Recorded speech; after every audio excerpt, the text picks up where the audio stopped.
Hola, yo soy Brian Manning, abogado de asilo político, y en este video le voy a decir los pasos que tomaremos juntos en su caso de asilo si me contrata para ser su abogado. Cuando busca asilo a través de la oficina de asilo, hay dos pasos principales: enviar la solicitud de asilo y los materiales de apoyo junto con ella, y luego hacer su entrevista de asilo. Le voy a explicar todas las cosas que usted y yo haremos juntos para asegurarnos de que presente el caso más sólido posible, para que lo coloquemos en la mejor posición posible para ganar el asilo, para que pueda estar a salvo y quedarse aquí. Bueno, sé que las personas que están considerando solicitar asilo y contratar a un abogado para que les ayude, quieren saber en qué se están metiendo. Quieren saber cuáles son los pasos reales del proceso. Y lo entiendo. Decidir solicitar asilo y contratar a un abogado son decisiones importantes, con importantes implicaciones financieras y de otro tipo. De hecho, hacer esto bien es literalmente una cuestión de vida o muerte para algunas personas, porque podría ser realmente malo para ellos si tuvieran que regresar a su país. Así que aprecio que usted se esté tomando el tiempo para considerar esto cuidadosamente, y quiero que sepa exactamente qué pasará si terminamos trabajando juntos. Bueno, esta hoja de ruta hacia el asilo, este plan que yo he elaborado, se basa en mi experiencia trabajando para el gobierno de los Estados Unidos, incluso como un oficial de asilo. Y, por cierto, eso es la persona, un oficial de asilo, que lo entrevistará y tomará la decisión en su caso. Yo pasé 11 años trabajando para las dos agencias principales del gobierno para asuntos de asilo y refugiados, lo que me brindó una visión muy distinta sobre la mejor manera de armar un caso de asilo y ayudar a preparar a mis clientes para su entrevista. Esos son los 5 pasos que puede esperar de principio a fin en su caso de asilo.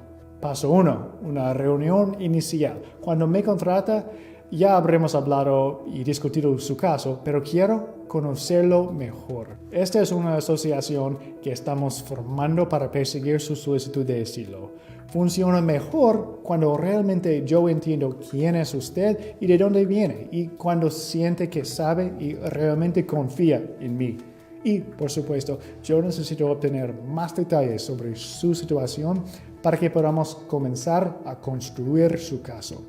Además, quiero que sepa hacia dónde nos dirigimos en su caso, así que le contaré en detalle, incluso con más detalle de lo que estoy dando en este video, sobre cómo se desarrollan las cosas y cómo exactamente vamos a armar el caso más sólido posible para usted. Con ese fin, lo primero que haremos después de que me contrate es reunirnos y discutir algunas cosas en una reunión inicial. Para las personas en el área de Houston podemos hacer esto en persona, pero para las personas que no lo están, lo manejamos por videoconferencia. Así que ese es el primer paso, una discusión en profundidad en la que nos conocemos mejor, profundizamos en sus circunstancias y trazamos con más detalle los próximos pasos y nuestro enfoque para posicionarlo para el éxito. Bueno, el paso 2 se refiere a su declaración personal. Usted va a escribir su historia, va a explicar qué le ha sucedido o qué es lo que le pasa, que le hace pensar que la gente podría lastimarlo si tuviera que volver a su país. Bueno, por razones estratégicas, vamos a ser breves, casi 3 páginas, tal vez 4, y va a estructurarlo de una manera muy particular. La forma en que encontré en mi experiencia como oficial de asilo es ideal para expresar su caso. La declaración personal es parte de su solicitud de asilo. Se envía con su solicitud. Ahora, la declaración personal es extremadamente importante. Es su oportunidad de contar su historia en sus propias palabras y de la forma que quiera contarla. Y lo que es más importante, puede ser su única oportunidad de hacer esto, porque en su entrevista de asilo, el oficial no solo le deja hablar y decir lo que quiere decir.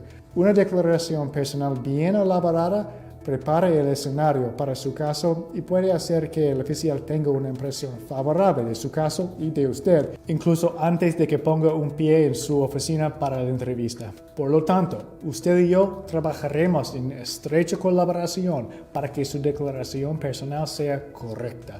Proporcionaré un marco que puede usar cuando comience a escribirlo. Le proporciono pautas y cosas para que considere que lo ayudarán a armar una declaración personal poderosa. Muy bien, vaya al paso 3. 3 es preparación de su paquete de solicitud. La declaración personal que acabamos de comentar es solo una parte de la solicitud de asilo que le enviaremos. Por supuesto, también debe completar el formulario de solicitud de asilo real que se llama formulario I-589. En realidad no es demasiado difícil, pero aún así es importante asegurarse de que sea impecable, por lo que trabajaremos juntos para hacerlo bien. Hay algunas otras cosas que necesitará obtener y que todos deben enviar con su solicitud, como una foto de usted mismo, estilo pasaporte y copias de documentos de identidad como su certificado de nacimiento. Le daré una lista de lo que necesita reunir a lo largo de estas líneas. Y también puedo pedirle que obtenga ciertos documentos adicionales si creo que pueden ayudarlo en su caso. Por ejemplo, a veces puede ser útil recibir una carta de alguien que haya sido testigo de algo por lo que ha pasado en su caso, al igual que otras cosas que respalden su historia. Yo haré esta evaluación y discutiré con usted qué documentos debemos tratar de obtener, incluir con su solicitud. Una vez que tengamos todo junto, me lo envías y lo arreglo de cierta manera, una forma que he descubierto que es ideal para presentar su caso. Y mientras usted hace todo eso, llenando la solicitud y recolectando materiales de apoyo, yo estaré escribiendo un resumen para su caso. ¿Qué significa eso? Yo aplico los hechos de su caso a las leyes y las políticas de asilo de los Estados Unidos. Y en el resumen explico por qué debería obtener asilo según la ley. Es una hoja de ruta que le muestra al oficial de asilo cómo llegar a un sí en su caso para que pueda otorgarle asilo. Me baso en mi experiencia al otro lado del escritorio, mi experiencia como oficial de asilo, para darle al tomador de decisiones lo que necesita para darle asilo. Desde el formato de mi escrito hasta el tipo de lenguaje que uso, hasta la forma en que cito a la ley y las autoridades aplicables, todo está medido para que sea lo más fácil posible para el oficial de asilo ver por qué está calificado para el asilo y por qué deberían dárselo. Esta es una parte muy importante de su caso.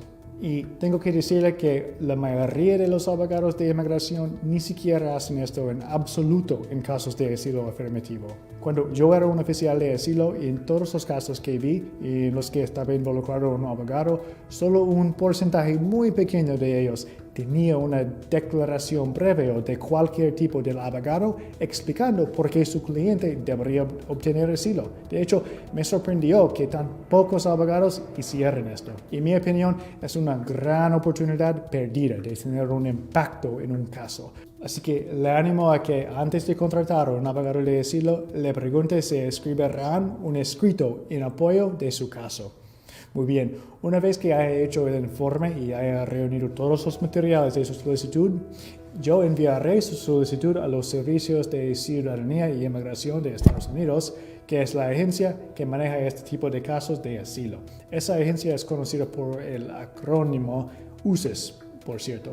Bien, vamos al paso 4 en el proceso de obtener asilo, preparándolo para su entrevista. Por lo general, unas semanas después de enviar su solicitud, recibirá una carta de UCES llamada aviso de recepción que confirme que han recibido la solicitud y están procesándolo. Algún tiempo después recibirá otra carta que le indicará que debe ir a lo que se llama un centro de soporte de aplicaciones, que es una instalación de UCES donde se le tomarán las huellas y se le tomará una foto. Esto es necesario para las verificaciones de antecedentes que harán como parte de su caso. Y luego, algún tiempo después de eso, recibirá una carta diciendo que su entrevista ha sido programada y le informará la fecha y hora de su entrevista. Normalmente, esta carta llega unas 2 semanas antes de la entrevista. Y ahí es cuando su y yo entraremos en acción para prepararlo para la entrevista. La parte más importante de esta preparación es la entrevista simulada que haremos. Yo interpretaré el papel del oficial de asilo y pasaremos por todo el proceso de lo que enfrentará el día de su entrevista real. Haremos las mismas cosas administrativas que se le pedirá qué haga en su entrevista, cómo revisar juntos su solicitud de asilo y luego le haré preguntas similares a las que puede esperar durante la entrevista real. Después le daré comentarios y compartiré con usted las ideas que desarrollé como oficial de asilo que creo que realmente lo ayudarán a tener una excelente entrevista. Hacer la entrevista simulada le ayudará a sentirse más cómodo al entrar en la entrevista real, porque sentirá que lo ha hecho antes, se sentirá familiar. Y debo decirle que una entrevista de asilo puede ser intimidante. Es un encuentro muy diferente a cualquier cosa que la mayoría de la gente haya experimentado. Es por eso que la entrevista simulada es tan importante. Tiene una idea de cómo será. Puedes sentir lo que es tener que responder a todo tipo de preguntas y no tener mucho control sobre el rumbo de la entrevista. Tener esta experiencia le ayudará a relajarse cuando sea el momento de su entrevista real. Estará menos nervioso, lo que le ayudará a mantener la compostura. Le ayudará a concentrarse en las preguntas que se le hacen y a dar las respuestas claras y reflexivas. Si está en Houston, haremos la entrevista simulada y otros preparativos de la entrevista en persona. Si no es así, lo haremos por videoconferencia, ningún problema. Muy bien, estamos en el último paso, el paso 5. El paso 5 es su entrevista. Yo iré con usted a su entrevista de asilo, donde reunirá todo lo que hemos discutido y practicado al exponer su caso. La mayor parte es usted respondiendo a las preguntas del oficial de asilo. Yo tengo varias responsabilidades en su entrevista. Una es asegurarnos de que se respeten sus derechos y que reciba un trato justo. La mayoría de los oficiales de asilo son profesionales y hacen las cosas muy bien, pero hay ocasiones en las que un abogado necesita intervenir y defender su cliente. También estaré listo para intervenir para aclarar los malentendidos entre usted y el oficial. Eso sucede a veces debido a las barreras del idioma, pero también pueden deberse a otras razones. Es fundamental que se aborde cualquier malentendido de este tipo sobre una pregunta o respuesta. Mi papel más importante en su entrevista es evaluar qué aspectos de su caso son de mayor interés para el oficial y abordarlos al final de la entrevista. Al final, el oficial permite que el abogado haga una declaración. Utilizo ese tiempo para abordar problemas que puedo ver que el oficial no entendió o que consideró un impedimento para darle asilo. Y es mi experiencia como un oficial de asilo lo que me ayuda a hacer esto. A lo largo de la entrevista, puedo decir, yo creo, basándome en las preguntas que le hacen y a otras dinámicas en la sala, qué es lo que hace que el oficial se detenga, qué es lo que ven como una debilidad en su caso. Y eso es a lo que me dirijo al final cuando hago mi declaración. Yo explico por qué esos asuntos que preocupaban al oficial realmente no deberían preocuparlos. Aprovecho la oportunidad para hablar directamente sobre los problemas en su caso que el oficial necesita haber abordado para que pueda darle asilo. Al final de su entrevista, el oficial le dirá que debe regresar en 2 semanas para tomar su decisión, que es una carta que le informa el resultado o si se le enviará por correo. Y esos son los pasos principales en el proceso de asilo cuando alguien trabaja conmigo. Tenga en cuenta que realmente no le di muchos marcos de tiempo o una indicación de cuánto tiempo puede pasar entre cada paso.